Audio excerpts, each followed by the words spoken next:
성 요셉의 죽음. 예수님께서 가르치는 사명을 시작할 때가 가까워짐에 따라 저는 그분이 더욱 홀로 묵상하는 모습을 보았습니다.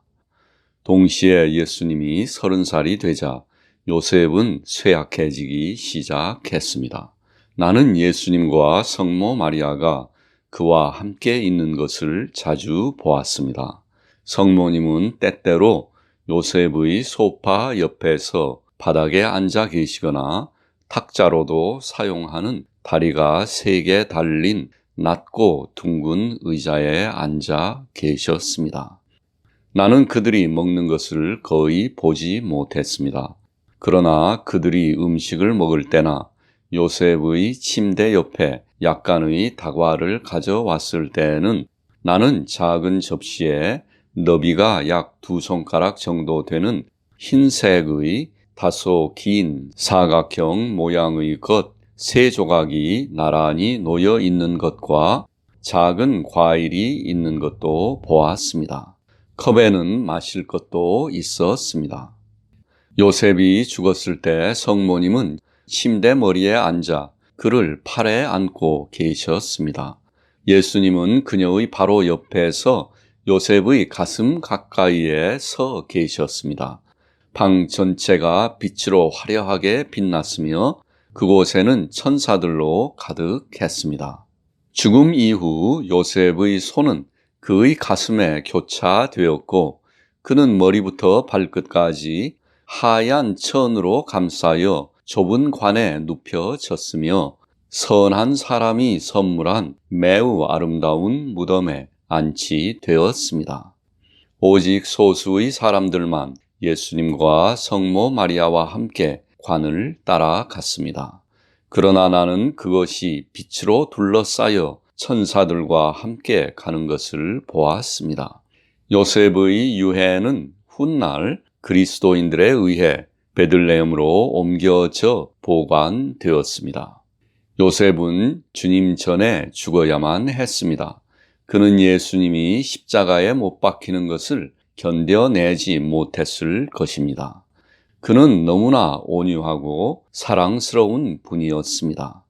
그는 이미 주님이 20세부터 30세까지 유대인들로부터 받은 악한 핍박 때문에 많은 고통을 겪었습니다.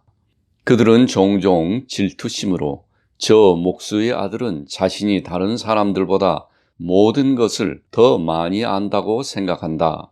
그의 가르침은 바리새인들의 가르침과 많이 다르다. 그에게는 항상 젊은 추종자들이 무리지어 따라다니고 있다. 라고 외쳐댔습니다. 성모 마리아는 끊임없이 이러한 박해로 고통을 받으셨는데 저에게는 항상 이와 같은 고통이 순교의 고통보다도 더 날카로워 보였습니다. 그러므로 설명하기조차 힘든 것은 예수님께서 그렇게 젊었을 때 유대인들의 질투심과 핍박을 이겨낸 그 사랑입니다. 요셉이 죽은 후 예수님과 성모 마리아는 카퍼르나움과 벳사이다 사이에 있는 집이 몇 채밖에 없는 작은 마을로 이사했습니다. 성가족에게 매우 애착을 가졌던 레위라는 사람이 그곳에 예수님께서 거할 수 있도록 집을 선물했습니다. 그것은 홀로 서 있는 집이었고 레위의 2사람도 종처럼 있었는데 레위 자신이 필요한 모든 것을 카퍼르나움에서 장만했습니다. 예수님은 이미 나사렛의 젊은이들 가운데 많은 추종자들이 있었지만 그들은 그분께 충실하지 않았습니다. 나사렛의 바리새인들은 예수님을 대적했습니다. 그들은 그분을 방랑자라고 불렀습니다. 하지만 레위는 두려워하지 않았으며 예수님이 그 집에 살면서 추종자들을 모을 수 있도록 그 집을 그에게 선물했습니다.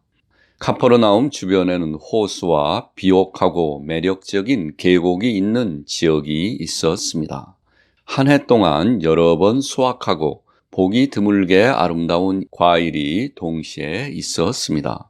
많은 저명한 유대인들이 그곳에 정원과 성을 가지고 있었는데 헤롯도 그중 한 사람이었습니다.